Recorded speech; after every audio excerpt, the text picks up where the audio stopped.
how to make ECS or Amazon Elastic Container Service great. Happy thoughts, I will not complain today. What is the thing that I was missing that could not convince me to use ECS? You're going to freak out. So this is not about ECS. This is about making ECS great. I don't want to do those things ever again myself. Simplicity of madness. I'm getting bored. This is too much waiting.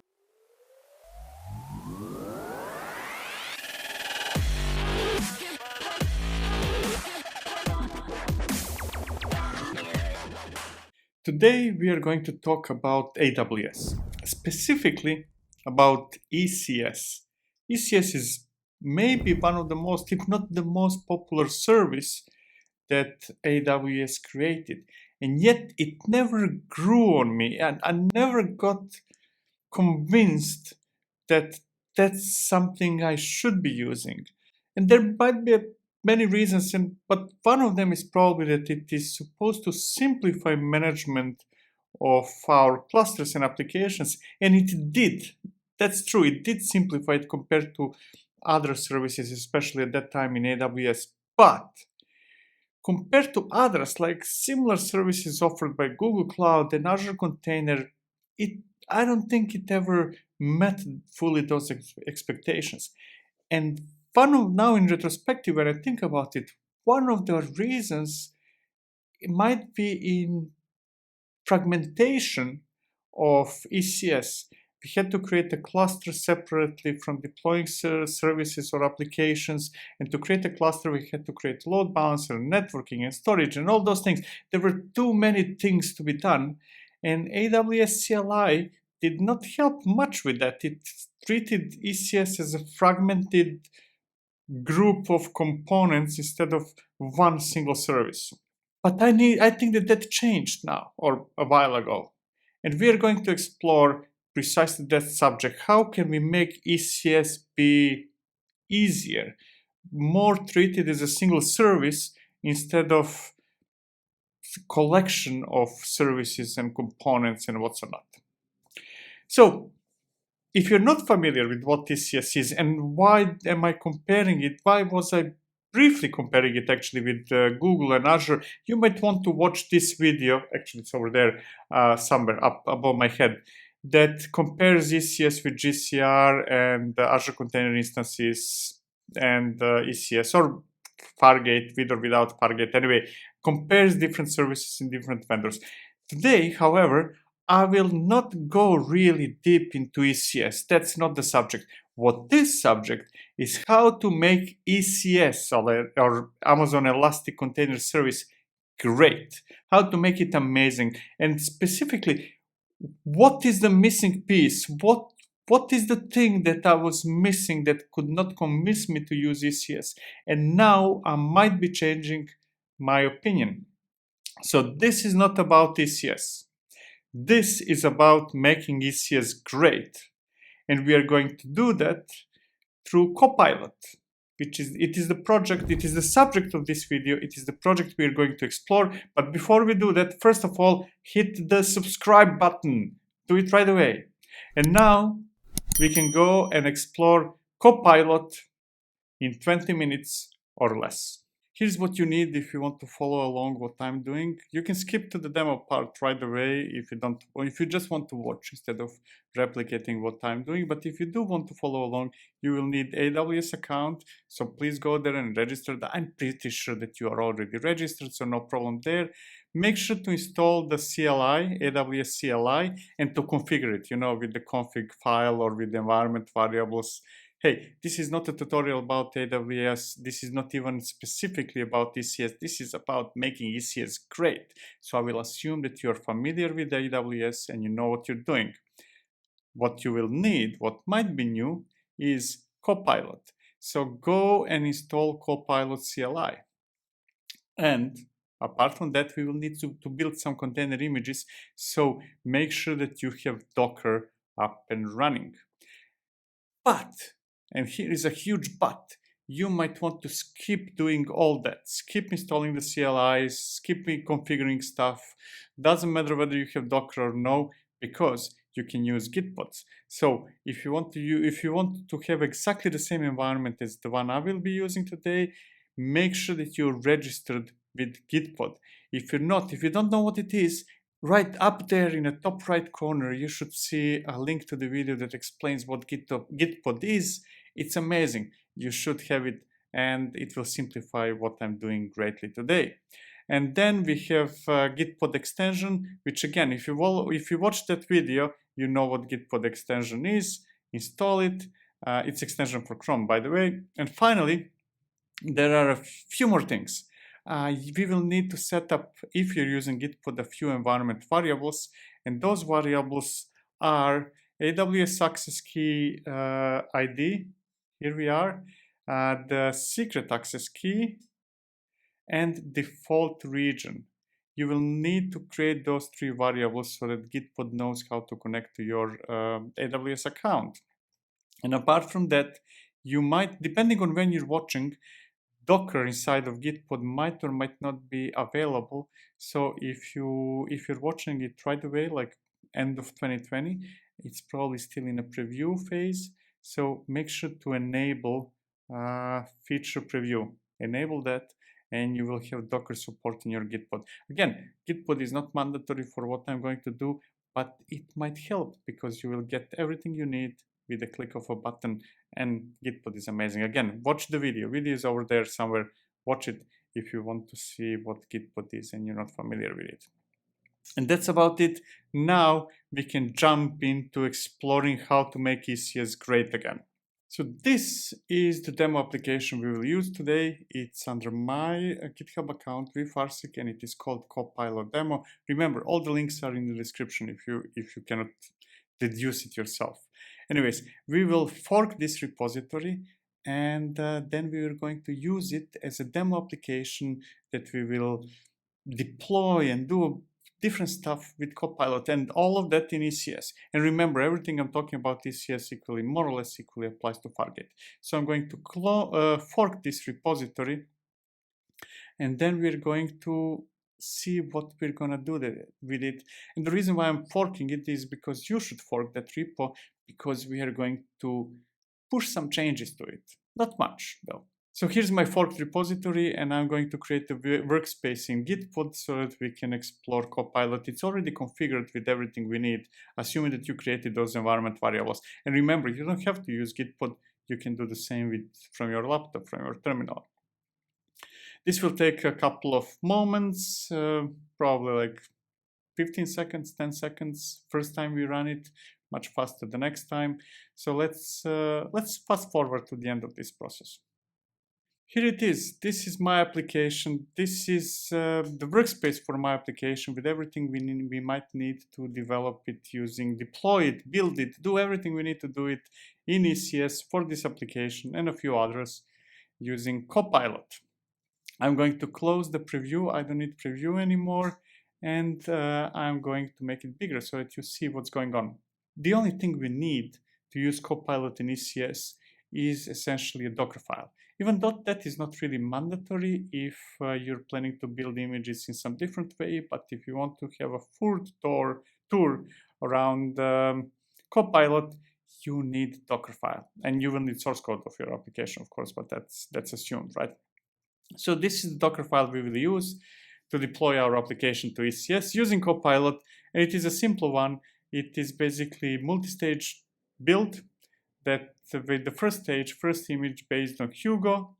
And then we have the second stage that is Nginx based image, a very simple one, copies the results of building Hugo application from the first stage and exposes port 80. It is as simple as it can get. Almost everything else we will do will be from a terminal, so I don't need this editor open anymore. I will not need those files open anymore, at least not for now. And let's make the terminal slightly bigger so that you see what's going on. I will switch to this one because that one allows me to type commands, or I could create a new terminal session, doesn't matter. and let's explore Copilot. So what do we need? First of all, what do we need if you want to work with ECS? We need a cluster. And for us to create a cluster, we need networking, we need storage, we need a bunch of stuff. So we need to create all the cluster itself and all the related resources. We will probably need a couple of clusters, more than one for testing, one for production maybe, right? So that's already accumulating number of things we need. Because remember, DCS is not simply a single command to create a cluster. There's a lot of things that you need to create. And then we need to create service definitions. We need to deploy services. We need to manage them somehow, and quite a few other things. We will see what those things are. But let's see how Copilot can help us with those things. So I'm going to execute Copilot init. We want to initiate the first application, let's say. And the application will be called DevOps Catalog. Now you should know that with Copilot, application is a collection of services. And services are individual services, applications, maybe binaries, something that it will run, right? So application in this context is a collection of services, and services are the processes of your application. Now, we are going to also create a first service, and it's going to be called DevOps Toolkit. Now, that service will run as a container created from a container image, and that container image will be built with Dockerfile. So let's tell Copilot where is the Dockerfile, right? Docker, oh yeah, I cannot type today. Dockerfile, it's in the root of this repository. What else? We might want to deploy it right away. No need to wait. So we're telling Copilot we want to deploy the first service immediately. That service should be exposed through port 80, and the type of the service will be load balanced. What is this here? Web service, I think. Now, this is the first thing that I dislike about Copilot. I mean, this is ECS disliking more than Copilot. Anyways, it's silly to type half of a novel as a value of a variable. The type should be predefined strings like LB, for example, or something like that. Anyways, I will not, happy thoughts, I will not complain today. Now, what I will say is that there are three types of services. It could be load balanced. That means that service will be available to the outside world, exposed through a load balancer so that entities, users, or processes outside of the cluster can access it. It could also be a backend service that's almost the same except without load balancer, without being accessible from outside. And the third type would be scheduled job. It could be a job that is scheduled similar like a cron job in Linux, right? So three types, and that's about it. And I think that that's all we need. All we need to create everything ECS related with a single service running as a single application in an ECS cluster. And remember, I did not create anything in advance. I'm starting from scratch here. So now Copilot is creating the infrastructure, as the text says, to manage services and jobs under application DevOps catalog. So it created an application, it created the initial infrastructure. There's much more that is required for ECS, and you will see how this thing simplifies. Later on, when I show you the output, the CloudFormation definition of what Copilot will do, you're going to freak out. That's the moment you will be convinced that Copilot is something amazing, or actually it is solving some complexities that are not solved in ECS itself. Now, I will be fast forwarding because this seems to be taking more time than I like. But hey, actually, it changed a couple of things. It created manifest YAML over here. And that means that Copilot is not only CLI that does random things in our infrastructure, it stores all the information of everything it does as a file in the repository where we are right now. So it is recording, it is creating definitions of what is being created. Then it created ECS repository or ECS registry, which will store where we will push images of our services. So we have container registry, and now it is creating infrastructure, and this is the keyword for the test environment.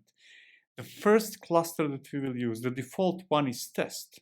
Later on, we will see how we can maybe get more, how we might be able to get production, let's say. And then it is creating a virtual private cloud with internet gateway and public subnets and private subnets and what sort of routing tables. It's creating everything, all the shenanigans that AWS needs and that we would normally have to create ourselves if we would be using ECS directly. And then finally it created an ECS cluster. And all that is completed, it is finished, creating all the infrastructure. And the next step, here we are, is to link the account, do the final steps from infrastructure perspective. And after that, it will start deploying the service. And to deploy the service, it needs to build an image. So it will soon build image. Let's fast forward to that part. I'm getting bored here. Fast forwarding. I'm getting bored. This is too much waiting, but don't blame Copilot. This is ECS. And the slowness of the sheer volume of stuff that AWS needs to make something as simple as what we are making right now. So I'm very bored. I'm going to go and watch some Netflix maybe. I'm going to check whether there is anything interesting to watch on YouTube. I'm going to watch YouTube. Fast forwarding while I'm watching YouTube. Okay, that took much longer than anybody would desire. Anyway, now it's finished with infra and it is building the first image based on the code of our application, based on Docker file in that repository. So as you see, it is really doing everything it needs to do. It is hiding the complexities behind ECS and the infrastructure and the application, building it and deploying it and what's not. So it's finished building the image. It is pushing the image to the registry, which it also created initially. And now it is deploying the app to the cluster that it created at the very beginning, to the test cluster.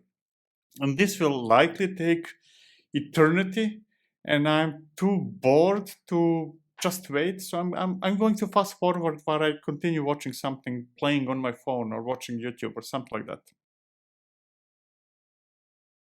It's finished. Amazing. Finally. Okay, that took a lot of time. I'm really disappointed with how ECS is, how slow is everything in ECS for something as simple as basically having a simple cluster with a single container running.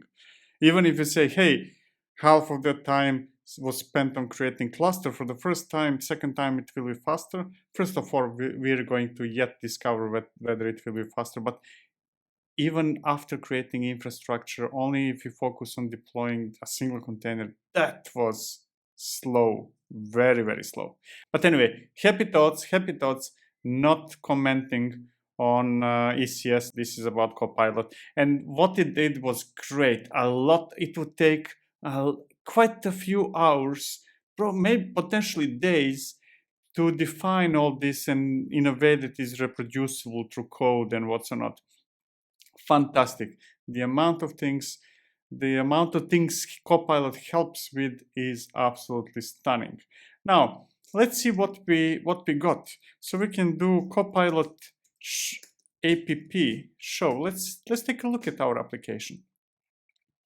And we can see that we have one application which is called DevOps Catalog. It has, it is running in region US East 1. That's not anything special, but that US East 1 is actually a test environment. We can have multiple environments like testing, staging, production, pre-production, whatever you need, personal, corporate. It could be many different clusters. For now, we have only one. We're going to explore how we can create additional clusters and how we can promote an application from one to another. And then we have a single service called DevOps Toolkit, which is load balance service, meaning accessible from outside. Nice. Now, how about services? Copilot SVC, short for service, LS. Let's list the services. We have only one. That is embarrassing. We are going to create a second service soon so that you see how it can actually handle multiple services associated with each other and running as part of one big application. Similarly, we can show what the service is, and it figured out that there is only one service, so it showed us immediately the service, and we can see what the service is, information like how much CPU is allocated, memory, port, environment where it is running, and so on and so forth. All the information about the service that we might have or might need. Nice. And one more thing that might be important is you got a glimpse of it maybe. Let's take a look at the directory Copilot. This directory did not exist in the repository. This is new. This was created by Copilot, and we can see that there is one subdirectory, DevOps Toolkit, which is the directory, which is the name of the service that we deployed. So let's take a look what we got there. And so that's Copilot, DevOps Toolkit, and there is a file manifest. And this is the file that defines all the tweaks that we can make to the service deployed through Copilot. Like the type is load balance service. It is being built by Dockerfile. We could also build our image in a separate process and then just specify the image instead of Dockerfile, the port, the path for the health checks, and CPU memory, and so on and so forth. All the information that we might be able to tweak. Now, the important one, the interesting one to me is environments. In a test environment, we can have two tasks, two instances of the service, and we can change that. By default, it's one. We could now uncomment this, change it to 2, 3, 4. We can even set auto-scaling for our application. Now, auto-scaling is limited to memory and CPU metrics, so it's far from being good or ideal, but still, some auto-scaling auto-scaling based on some metrics, 2 metrics, is still better than nothing. Nice. And what else we might want to? Yes, this is the thing I like the most. It is embarrassing the most actually. A Copilot service, we want to see the package. This is the package. This is Copilot's translation into AWS native packaging, which is CloudFormation. So let's see the CloudFormation that was created for us, even though we might never see it in action really. And this is the CloudFormation in YAML format that Copilot created to deploy everything we have related to this service. Look how big it is. Now think about it while I'm scrolling. Without Copilot, you would need to specify all that stuff yourself. This is the level of complexity that you would need to deal yourself, assuming that you want to define everything as code and storing it instead of clickety-click through the UI. Now, arguably, ECS is relatively straightforward and easy through UI, but if you want to use it through command line, store to in Git, maybe hook into some continuous delivery pipelines, that's the level of complexity you would need to deal with. Thank you, Copilot. I don't want to do those things ever again myself. And that's about it. But yes, actually, one more and very, very important thing. We might want to retrieve the logs of our service, and Copilot SVC logs, and these are the logs. Not much going on. It's a simple service, but basically we can see the logs as well. Now, let's think about how we can maybe promote this service, the DevOps Toolkit, the one that is left in the test, from the test environment into the production environment. We are finished testing. Imagine that we run tests, maybe manual, maybe automated. We are confident that this release should be promoted to production, but we don't have production, so let's create production. In Copilot, in ECS, we call it environment. So Copilot, we want to initialize an environment, and the name of that environment, that's not namespace, name is going to be production.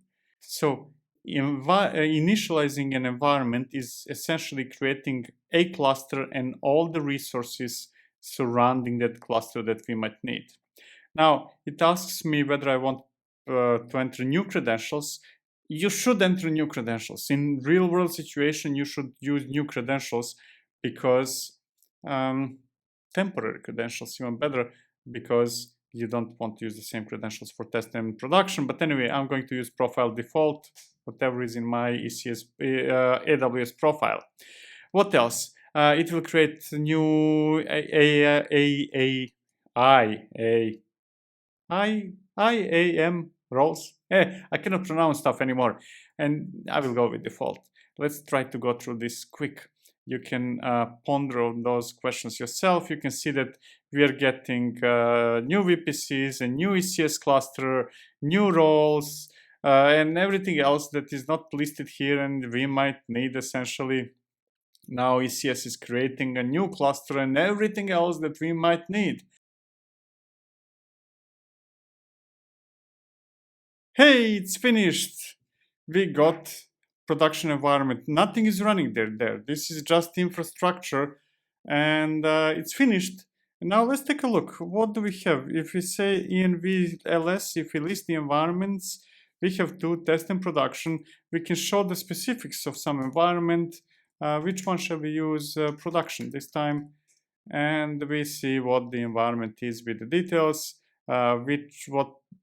some basic details, actually, not much. What are the services running there? None. Nothing is running there. Look at it, empty. And the tags. So this is a pretty boring environment. It just exists. Nothing is running there. So let's deploy the DevOps Toolkit service. So Copilot, same as before. As we see, not same as before. This is subset of init. Init is superset of deploy and a few other things. So we're going to deploy. What are we going to deploy? The name of that something is DevOps Toolkit, and the environment. Before we did not specify environments because we had only one, so it was assumed that it goes to test. But this time we want to deploy to the environment called production. And now, what will happen now? It will build a new image, but don't worry. It builds a new image. It shouldn't build a new image. It should use the cache, and it actually did. If you look at it here, it's all from cache, or at least parts of it is from cache. Anyway, it built the image, which is mostly cached. It pushed that image to the ECR registry that was created for us, again by Copilot, and now it is deploying. And hey, I have no patience for this, going back to YouTube, to watching something fun. Hey, it's finished. Actually, I wish it took longer, because it's too long for me to wait without doing anything else, and too short for me to see a full episode of something on Netflix. Hey, either make it shorter or longer, please. This is the worst kind, somewhere in the middle. Anyways, that's it. Yes, and we got the address. I didn't show you before this, but whenever we deploy a service, we get the address through which we can access it. So I'm going to click this address and look at it. Here's the application running in production. And we got the address also for the same service, not application, it's service running in test environment and so on and so forth. So whenever it's load balanced service, we get the address through which we can access it. So what are we getting with Copilot? We are getting simplicity of madness behind ECS, at least madness behind ECS as advertised, right? It is too complex, too many things needs to be done, and you can see how complex it is if through no other means by how long does it take to do everything. Waiting and waiting and waiting. Copilot cannot help with waiting, but it does help greatly by simplifying everything. Instead of thinking about too many components and what needs to be done, fighting with AWS CLI, God forbid using CloudFormation format, Copilot makes it easy. Hey, I want to deploy my application, and to deploy my application, I need infrastructure, it creates infrastructure. You need to build something, it builds something. You need it to be pushed to ECR, it pushes to ECR. It does everything for you, almost everything for you that you need. So I like it. It's much closer with Copilot. Let me put it this way. With Copilot, ECS is much closer to being a good choice for containers as a service, at least when compared with some other services which I'm not going to name now. So I like it. It's simple, it's easy to use, and it is straightforward. Those are all explaining the same thing. Anyway, documentation is great. I didn't show you the documentation, but it's absolutely amazing. It's well done. It's clear what to use. So easy to learn, easy to use. What more can you want from something like that? And it makes ECS much better. I cannot say amazing because it's slow. If it wouldn't be slow, it would be amazing. But now it's much better. Now, the real issue is that Copilot solves the problem that should be solved on ECS level, right? So ECS as a service should be simple and it should come straight from AWS, even though Copilot is a AWS project, open source. I'm sad that ECS itself cannot be made to be simpler, but it's not. So Copilot is the second best that we can get. Going back to ECS being some kind of containers as a service, it's not really, because we still need to manage cluster, we need to manage all the resources around the cluster, we need to manage a lot of things, but Copilot makes it look like it's a containers as a service because it abstracts, it removes all the complexity, and basically what you're just saying with Copilot, hey, here's my code, make sure that it's running, and that it's running as a container, right? As easy as it can get. Is there anything I don't like? I'm not sure. Yes, actually, there is one thing that I don't like. It relies on Docker. It assumes that we are using Docker to build container images, which is great when we are doing it from a laptop or from Gitpod, as I'm doing it right now. But if I would like those processes to be executed from a cluster, from my servers, and so on and so forth, Docker might not be the best choice. I would be really happier if it would be pluggable and if I could use, let's say, Canico maybe or something like that to build images. But anyways, that's a small complaint. Everything else is really great. So that's it. Copilot. If you're using ECS, use Copilot. It's absolutely no-brainer that if you're a ECS user, team deploying to ECS, ECS shop, Copilot is the thing for you. Now, subscribe to this channel if you would like to get notifications for more videos. Hit the like button right away. What else? If you want to listen to me and my colleague Darin without looking at our faces, because I'm scary sometimes, I know, then listen to the podcast. If you want to support the channel, you might want to buy one of the books or the courses. The link is below. There's a video as well. And what else? Yes, tell us, what would you like to see next?